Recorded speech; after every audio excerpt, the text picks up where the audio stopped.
20. Secretly gay black celebrities of Golden Age Hollywood you never knew. Hollywood's Golden Age glittered with fame, beauty, and illusion, but behind the polished smiles and studio lies, a forbidden truth was buried. 20 black icons celebrated on screen yet silenced off it lived double lives in a world that demanded perfection and punished authenticity. They weren't just actors or singers, they were survivors forced to hide love, identity, and truth beneath the glamour. What if the legends you adored carried secrets that could have destroyed them? Stay with Legends of Black Excellence as we unveil the hidden stories Hollywood never wanted you to hear, stories that will change how you see its golden age forever. Lorenzo Tucker. In the golden glow of 1920s Hollywood, Lorenzo Tucker stood as a striking symbol of beauty, ambition, and grace. Dubbed the Black Valentino by the press, Tucker captivated audiences with his expressive eyes and magnetic charm in the pioneering films of Oscar Micheaux, a director who dared to portray black lives with dignity when mainstream Hollywood would not. Yet behind that elegance lay a man navigating two silent wars, one against the racial barriers that stifled black actors, and another against a society that condemned same-sex love. In a time when being both black and gay could end a career overnight, Tucker mastered the art of invisibility, performing not only on screen, but in his own life. Beyond the cameras, Harlem's Renaissance pulsed with creative rebellion, and there Tucker found something Hollywood denied him: freedom. Within underground clubs and private gatherings, he was said to share quiet intimacy with poets, painters, and fellow dreamers who defied convention. Among them were figures connected to Langston Hughes's literary circle and James Baldwin's early artistic peers communities, where queerness and black identity intertwined long before history had words for it. Those nights of laughter, music, and unguarded affection were the sanctuary that sustained him, even as studio executives demanded that he darken his skin for roles, fearing his natural beauty might attract white female audiences. While white matinee idols were celebrated for their romantic allure, Tucker's charisma was considered dangerous. His performances in Micheaux's Veiled Aristocrats and The Girl from Chicago hinted at the emotional depth that Hollywood rarely allowed black men to express. He never attained mainstream superstardom not for lack of talent, but because America's cinema wasn't ready to let a black man, much less a queer one, be its leading lover. Still, his image graced posters across segregated theaters, and his name whispered hope to audiences longing to see themselves reflected in sophistication and desire. Lorenzo Tucker's story represents more than lost fame. It symbolizes the untold cost of authenticity in an industry built on illusion. He was not simply an actor, but a pioneer who carried the weight of multiple identities with poise and courage. Behind every smoldering glance on screen was a man forced to conceal his truest self. Yet even in silence, he redefined what it meant to be both black and beautiful in the heart of Hollywood's golden age. Napoleon Whiting. Amid the grandeur of Hollywood's golden age, Napoleon Whiting's face became quietly familiar to millions. He appeared in cinematic milestones like Gone with the Wind, 1939, and The Big Valley, 1960s, embodying dignity and restraint in roles often designed to confine black performers to servitude. Behind the courteous smiles and polished posture, however, Whiting bore the invisible weight of dual prejudice racism that limited his artistic range and homophobia that forced him to live behind a carefully drawn curtain. In a world where the color of his skin already dictated his place, his private truth could have erased his career entirely. When the cameras stopped rolling, a different Napoleon Whiting emerged, one deeply connected to Hollywood's hidden LGBTQ+ network. Industry insiders described quiet gatherings in private homes away from the public gaze where Whiting found companionship and acceptance among fellow performers, writers, and directors. It was whispered that he maintained a long-term relationship with a well-known white filmmaker, a bond that reflected both deep affection and constant risk. In an era when exposure could lead to blacklisting or worse, Whiting's silence became his shield, a form of survival in an industry obsessed with image and control. Despite these personal constraints, Whiting built an impressive resume over 4 decades. His subtle performances conveyed grace that transcended the stereotypes written for him. Colleagues often remarked on his composure, a man who carried himself with quiet authority, even when scripts reduced him to background characters. Through discipline and restraint, he redefined the limits of what such roles could be, proving that dignity could exist even within the most limited artistic spaces. Hollywood may never have given him a leading role, but his presence lent authenticity and depth to every production he touched. Napoleon Whiting's legacy lies not in fame or awards, but in endurance, the courage to exist authentically within the narrow margins offered to him. He lived and loved in silence his artistry, a quiet rebellion against invisibility. Beneath the surface of the perfect Hollywood illusion stood a man who refused to let circumstance define his humanity, reminding us that sometimes the truest acts of bravery unfold far from the spotlight's glare. Frederick O'Neal. Frederick O'Neal was more than an actor. He was an architect of change in American theater. Born in 1905, O'Neal rose from Harlem's vibrant stages to become one of the most influential figures in the fight for equal rights for black performers. As co-founder of the Negro Actors Guild and later the first black president of the Actors Equity Association, he transformed quiet frustration into organized power. His speeches challenged the industry's hypocrisy. His negotiations dismantled racist casting barriers, and his unwavering resolve opened doors once bolted shut. Yet while he demanded visibility for others, O'Neal himself lived in careful shadow, guarding the private truth that Hollywood and Broadway were not yet ready to accept. Those who knew him spoke of a man of immense intellect and composure, charming, eloquent, but intensely private. Despite his fame and influence, O'Neal never married and was rarely seen in public with companions. Whispers moved quietly through backstage corridors, suggesting that his romantic interests lay outside the boundaries of what was socially acceptable. Colleagues described discreet relationships with other men in artistic circles, hidden under the guise of professional camaraderie. For O'Neal, the struggle for racial equality was visible, but the fight for personal freedom had to remain invisible. In an age when being both black and gay could end careers or destroy reputations, he carried his truth with the same disciplined restraint that defined his leadership. O'Neal's impact on performance arts was revolutionary.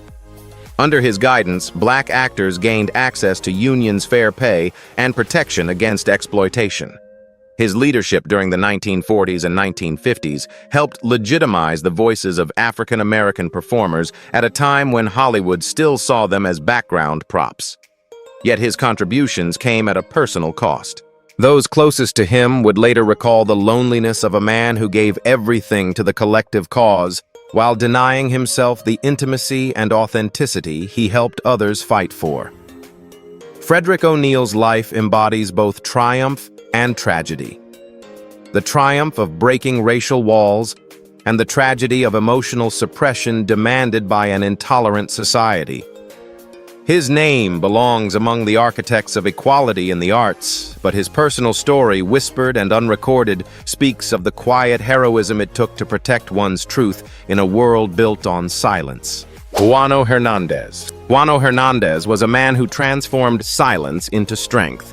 Born in Puerto Rico in 1896 and raised between the Caribbean and Harlem, he defied the odds to become one of the first black and Afro-Latino actors recognized for serious dramatic roles in Hollywood. In an era when men of his complexion were cast as servants or comic relief, Hernandez radiated intelligence and authority. His breakthrough performance in Intruder in the Dust, 1949, stunned critics, earning praise from the New York Times, which called his portrayal majestic and moving. Yet behind that poised public image lay a deeply private man whose quiet dignity concealed personal truths that could never be spoken aloud in mid-century America. Though his fame grew, Hernandez never married, never flaunted a companion, and rarely discussed his private life. Colleagues recalled that he was kind but distant, warm, yet guarded a man who seemed to carry invisible boundaries. Within artistic circles, quiet speculation followed him that his closest relationships were with men who shared his love of literature, politics, and art. Such whispers, though never confirmed, reflected the complex double life many queer artists were forced to lead. Hernandez moved carefully through both racial and sexual prejudice, navigating an industry that punished deviation from its rigid expectations. For a black man of his stature, discretion was not merely habit, it was survival. On screen, he exuded moral gravitas, commanding scenes with the same self-control that shaped his off-screen existence. Whether in Young Man with a Horn 1950 or The Pawnbroker 1964, Hernandez refused to indulge in caricature. Every performance seemed a quiet act of rebellion, a declaration that black men could embody depth, intellect, and sensitivity. His craft spoke for the emotions he could not safely express in life. Critics often described him as mysterious, but that mystery was the armor of a man preserving his authenticity in a world that demanded conformity. Juano Hernandez's legacy endures not through scandal or spectacle, but through integrity. He built a career on truth in a system built on lies about race, about identity, about who deserved to be seen. In every measured word and restrained gesture, he challenged the boundaries of both art and acceptance. Beneath the calm surface of his performances, beat the heart of a man who refused to let prejudice define his humanity, leaving behind a legacy as profound as it was quietly revolutionary. James Edwards. James Edwards stood on the edge of Hollywood greatness, a man whose brilliance shone through every frame, yet whose light was deliberately dimmed by prejudice. Born in 1918 in Indiana, Edwards was a U.S. Army veteran before turning to acting, bringing discipline and intensity to his craft. His breakthrough came with Home of the Brave, 1949, one of the first films to tackle racism directly through the eyes of a black soldier. His performance was raw, human, and unforgettable, a moment that should have cemented his place among Hollywood's leading men. Instead, it marked the beginning of a career constrained by both race and rumor in an era that punished authenticity more than mediocrity. Edwards refused to play demeaning or one-dimensional roles. When offered parts that caricatured black men, he often declined, choosing integrity over convenience. Behind the scenes, this quiet defiance carried whispers about the private gatherings he attended, the friendships he shared with other male actors, and the way he seemed at ease in circles where women were notably absent. Those close to him hinted that Edwards, like many of his peers, lived a carefully protected private life, shaped by the necessity of secrecy. In the 1950s and early 1960s, being both black and possibly gay was a career death sentence. Hollywood's public face demanded masculine charm and heterosexual appeal, yet its private corridors were filled with coded glances and unspoken understanding. Despite the barriers, Edwards delivered powerful performances in films like The Manchurian Candidate, 1962, and Men in War, 1957. Critics praised his intensity, that ability to convey silent suffering through the smallest expression. But as younger, safer stars rose to prominence, Edwards was increasingly overlooked. Some historians suggest that the most prestigious roles eluded him not because of talent, but because of the industry's discomfort with rumors surrounding his personal life. His commitment to dignity on and off the screen came at a steep cost: isolation, typecasting, and unfulfilled potential. James Edwards died in 1970, far too early, leaving behind a legacy both luminous and heartbreaking. He was a man who fought to expand the image of black masculinity beyond stereotypes, while simultaneously battling the fear that his truth could destroy him. In every performance, he projected strength. In every silence, resilience. Though history denied him the spotlight he earned, Edwards remains one of the unsung heroes of Golden Age Hollywood, a man who dared to be whole in a world that demanded he be half. Noble Johnson. Noble Johnson was a man ahead of his time, a visionary, who not only broke barriers on screen, but also reshaped the foundations of black cinema from behind the camera.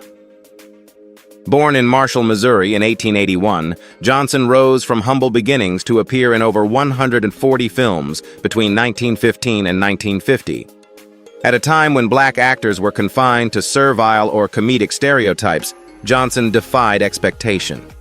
His powerful presence and regal demeanor earned him roles in classics like The Ten Commandments, 1923, and King Kong, 1933, where he portrayed characters of authority and mystique rather than mockery.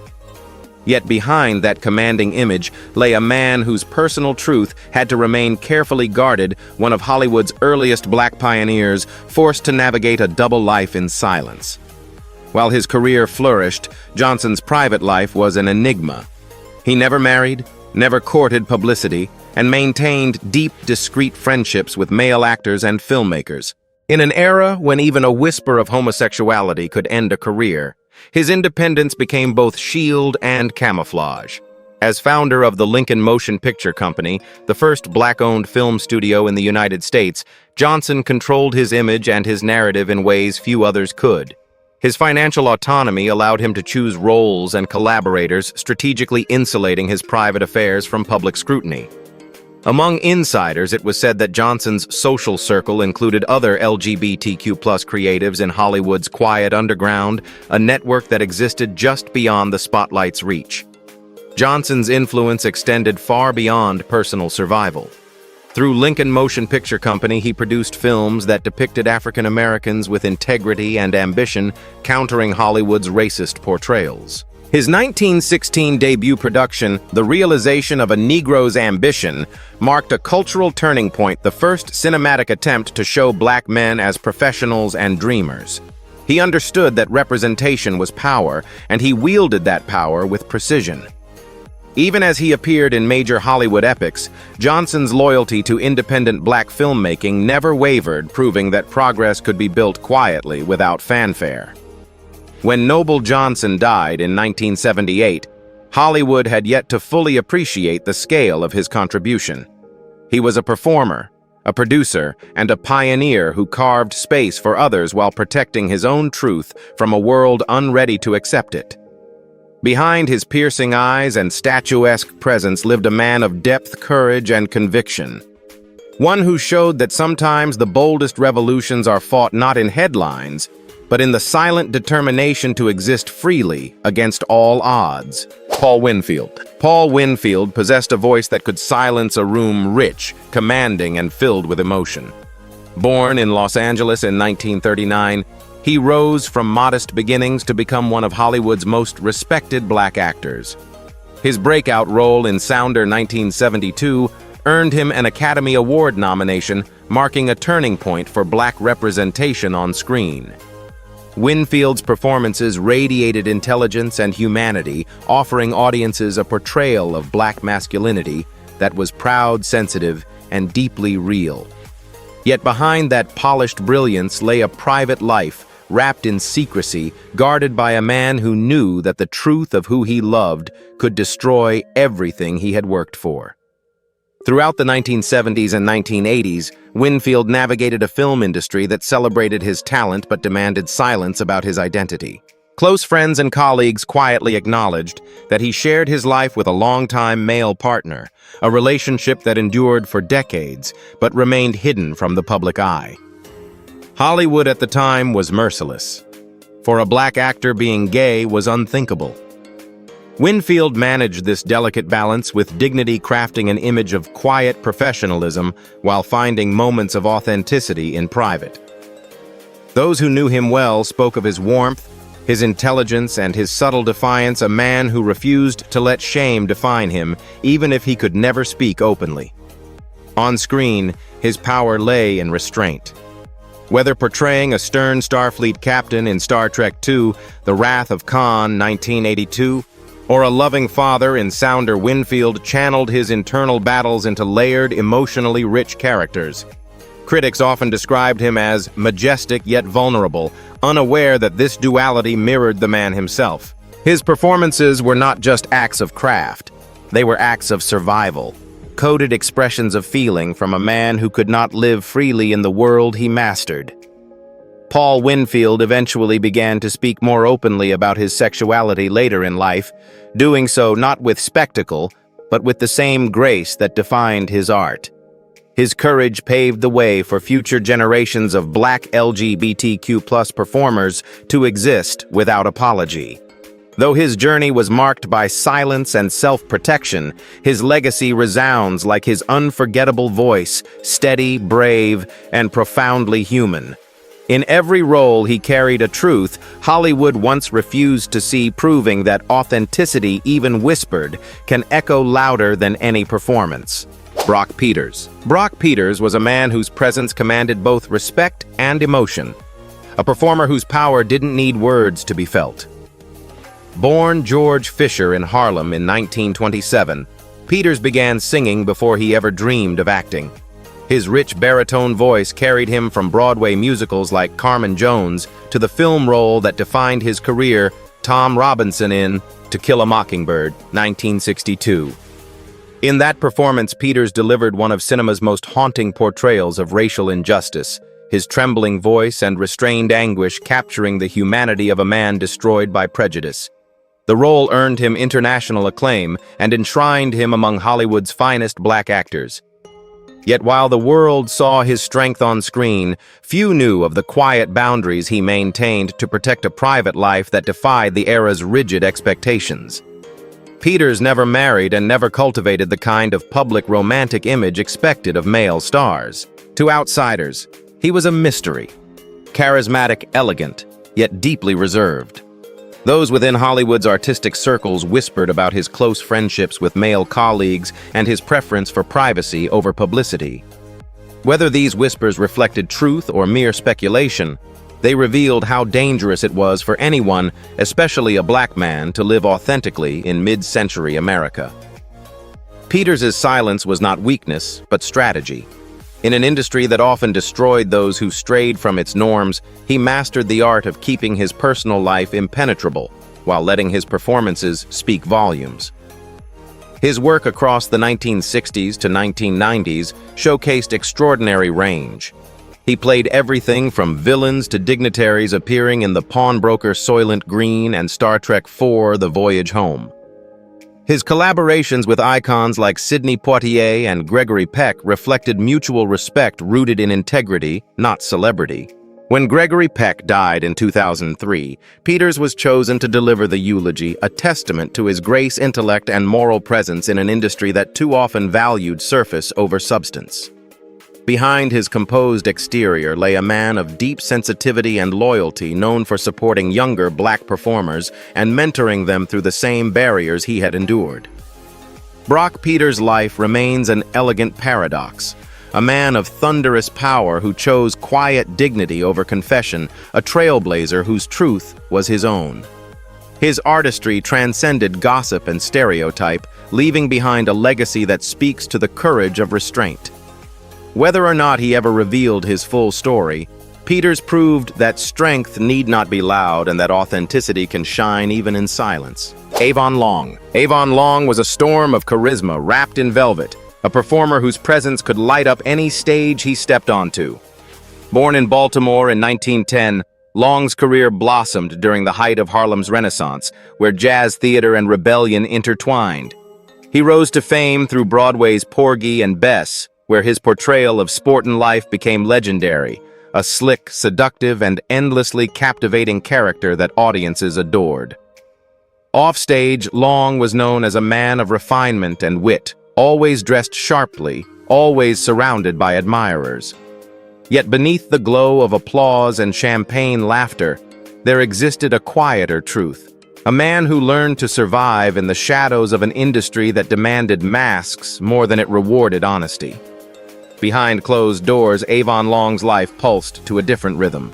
Within Harlem's private salons and speakeasies, he was part of a thriving underground LGBTQ+ community, a network of musicians, poets, and actors who found freedom away from the spotlight. Those who knew him intimately recalled his apartment as a sanctuary, a safe haven for artists who could not live openly elsewhere. His relationships with fellow male performers and dancers were whispered about but never exposed. To the outside world, Long was simply magnetic, a charmer, a genius of the stage. To those within his circle, He was also a confidant and protector, a man who carried the burden of secrecy with grace and empathy.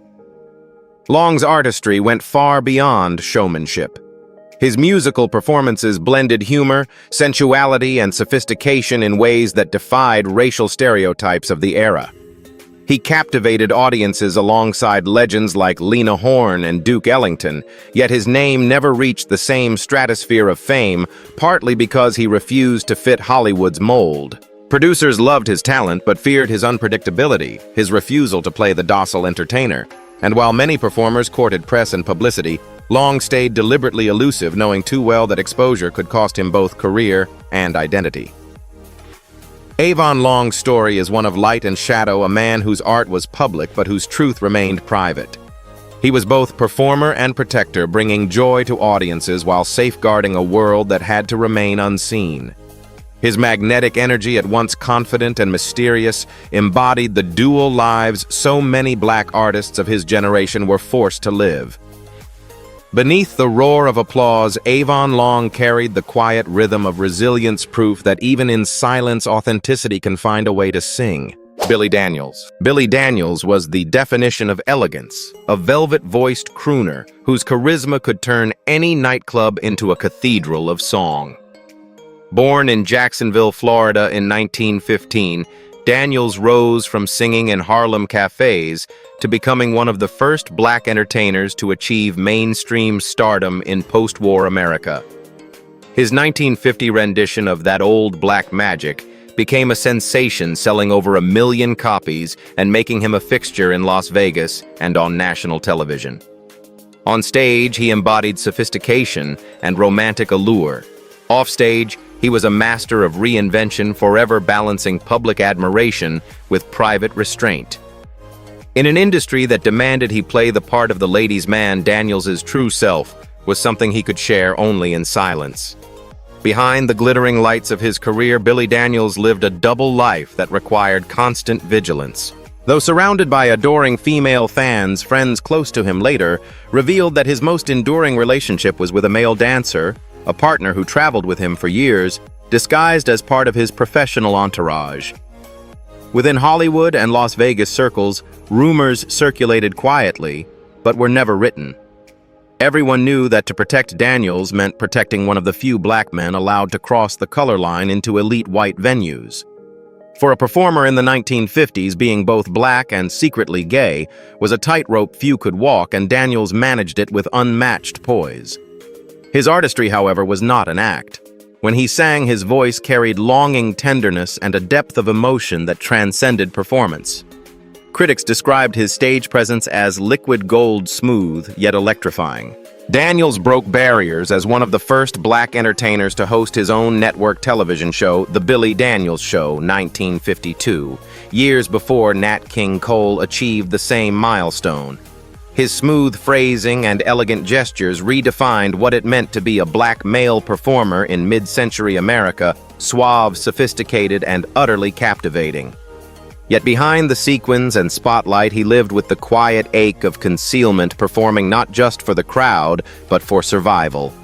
Billy Daniels' life was a paradox of visibility and invisibility, adored by millions, yet unknown in his truest form.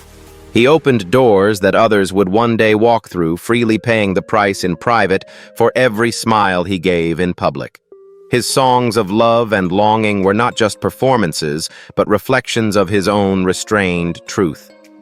Beneath the charm and glamour was a man who sang not only to entertain, but to endure, turning pain into melody and secrecy into art. Raymond St. Jacques. Raymond St. Jacques was not just an actor. He was a force of change wrapped in quiet confidence. Born in Hartford, Connecticut in 1930, he entered Hollywood at a time when black men were still expected to stand in the background, smiling but silent. St. Jacques shattered that expectation.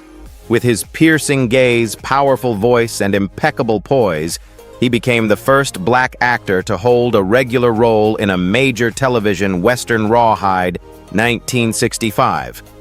His presence alone was revolutionary. He refused to be cast as the stereotype.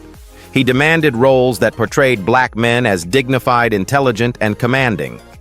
Yet while his on-screen courage was visible to millions, another battle more personal and far more dangerous was one he fought in the shadows. Behind the public image of strength, Saint Jacques was rumored to have been part of Hollywood's quiet but vibrant underground LGBTQ+ community. Friends and collaborators described his home as a refuge, a welcoming space for actors, artists, and writers who could not live openly. Within those private walls, he could relax, speak freely, and simply be. But outside, the stakes were too high. To be both black and gay in the 1960s entertainment world was to risk everything: roles, respect, and livelihood. Saint Jacques understood this better than anyone. His discretion wasn't cowardice, it was survival. The same intensity that made him magnetic on screen also shielded the secrets he had to protect in life. His filmography reflects a man determined to rewrite the narrative of black masculinity. In The Comedians, 1967, Cool Breeze, 1972, and Cotton Comes to Harlem, 1970. Saint Jacques portrayed men of conviction and sophistication, never caricatures. Each role was a statement that black men could be complex, romantic, flawed, and heroic. He also wrote, directed, and produced, determined to create stories the studio system refused to tell. His activism extended beyond art. He spoke out against racism in Hollywood and mentored young actors who followed in his footsteps. Yet even as he championed truth in art, he maintained silence about his own carrying a burden that no award or applause could lift. Raymond Saint Jacques' legacy is one of radical authenticity, a man who lived between courage and caution, breaking barriers in public while guarding his heart in private. His life reminds us that revolution often wears two faces, the one the world celebrates and the one it never gets to see. In every line he delivered, in every boundary he crossed, he carried the quiet defiance of a man determined to be more than what Hollywood allowed a pioneer who fought for freedom on screen while yearning for it in life. Canada Lee, Canada. Lee was a man of conviction, an actor, boxer, and activist who refused to stay silent in a world built on injustice. Born in 1907 in New York City's Harlem, he rose from the boxing ring to the Broadway stage, eventually becoming one of the most respected black performers of the 1940s. His breakout came in Lifeboat 1944, directed by Alfred Hitchcock, where he delivered a performance of such quiet strength that critics called it one of the finest of the decade. Later in Cry the Beloved Country, 1951, he portrayed racial suffering with heartbreaking dignity. Yet behind the applause and critical praise, Lee faced constant scrutiny, not just for his politics, but for the whispers surrounding his personal life. His refusal to conform made him a target in every way imaginable. Throughout his career, Canada Lee was outspoken about racial equality and artistic integrity. He demanded roles that reflected the humanity of black people and used his influence to challenge segregation in both theater and film. But his courage came at a cost.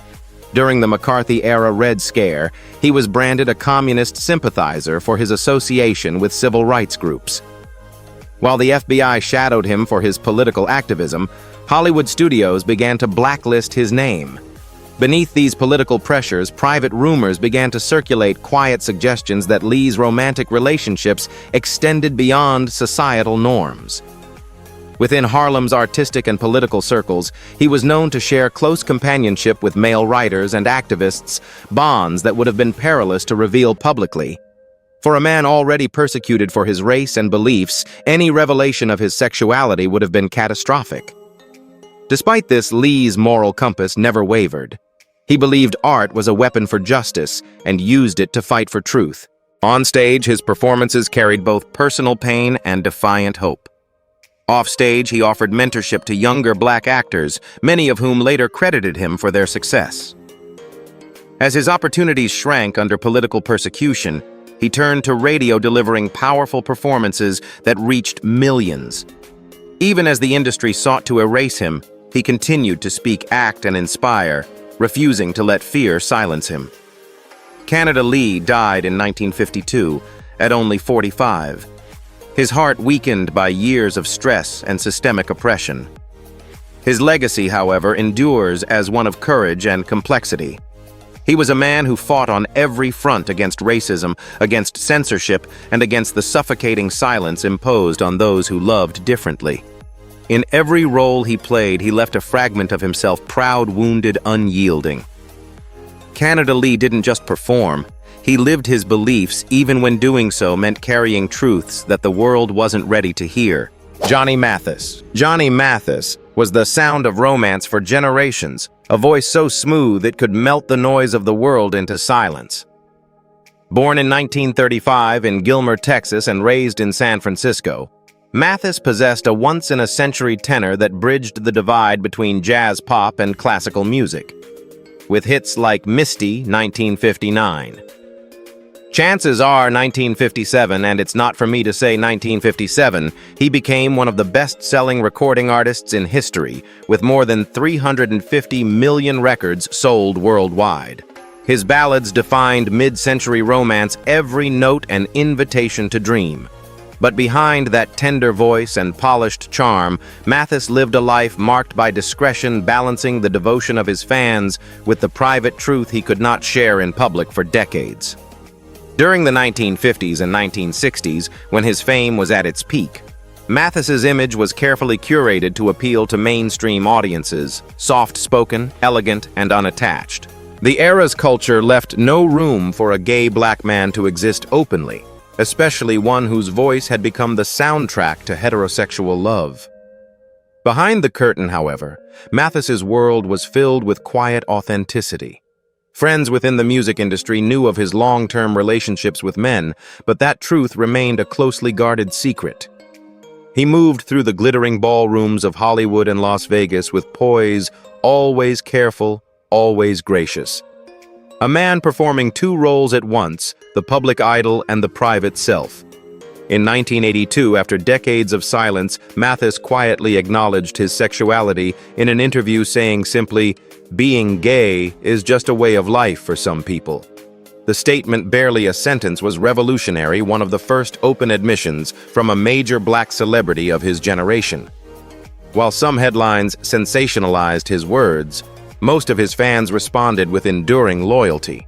By that time, Mathis had already built a legacy that transcended Rumor 5 Grammy nominations, 3 Lifetime Achievement Awards, and a catalog that redefined American love songs. His honesty only deepened the affection audiences felt for him, transforming him from star to symbol, proof that authenticity could coexist with artistry. Johnny Mathis's story is one of resilience wrapped in melody. He lived through an age of silence, carrying his truth like a soft refrain beneath his music. Every lyric about love and longing, every lingering note of heartbreak echoed with double meaning, both for the lovers who danced to his songs and for the man who finally found freedom in his own. His legacy is not only measured in records sold, but in courage, the quiet kind that endures long after the final note fades. Percy Rodriguez. Percy Rodriguez possessed a voice that could command both fear and fascination, deep, resonant, and unmistakably dignified.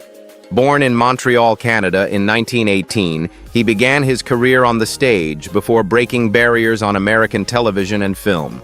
In an era when black actors were still rarely allowed to play authority figures, Rodriguez became a symbol of quiet power and intellect. His distinctive narration for movie trailers in the 1970s, including Jaws, The Exorcist, and Alien, made his voice a part of cinematic legend, even when his face remained unseen. Yet while millions recognized his commanding tone, few knew the man behind it, an artist whose grace concealed a life shaped by privacy, discipline, and quiet defiance.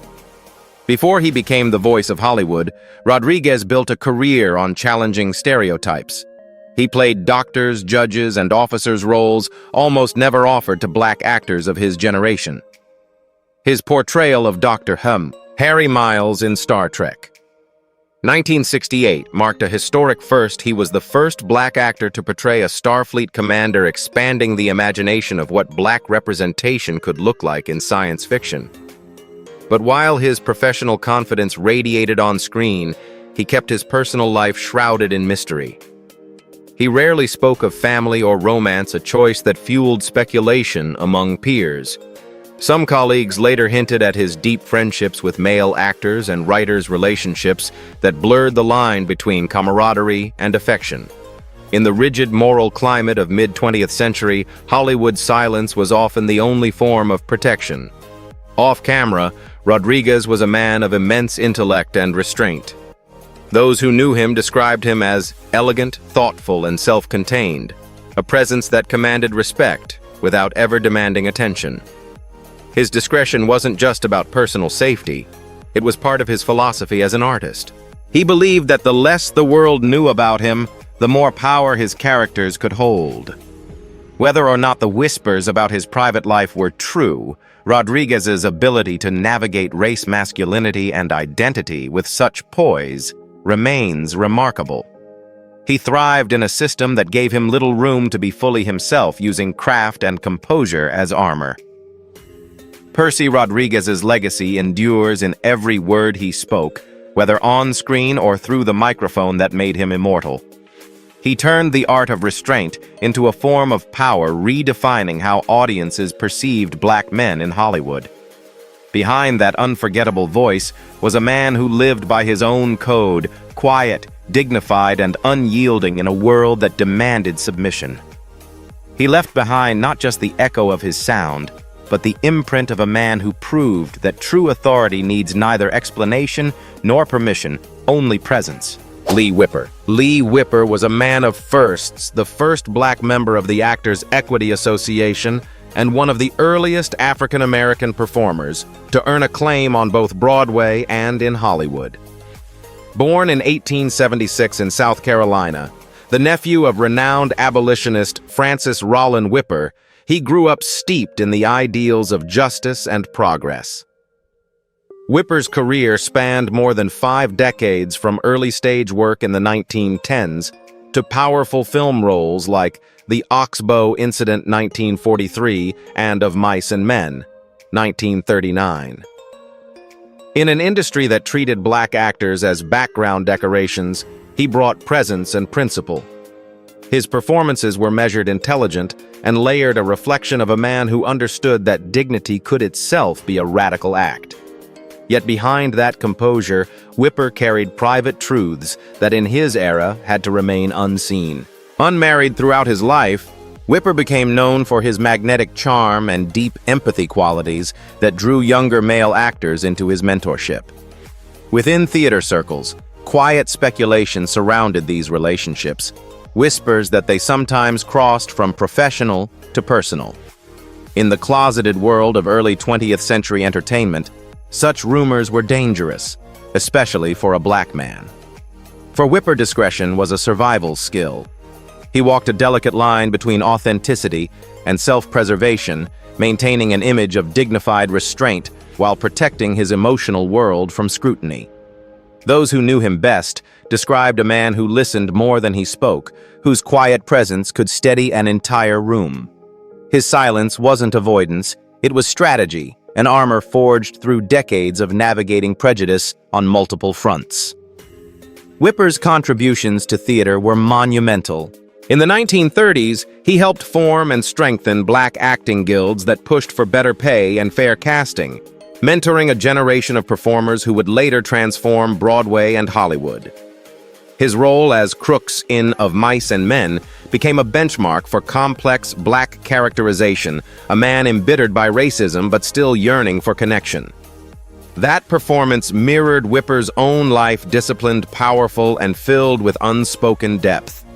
Unlike many of his white peers, he had to build his career without the safety net of fame or acceptance, relying solely on talent and quiet resilience.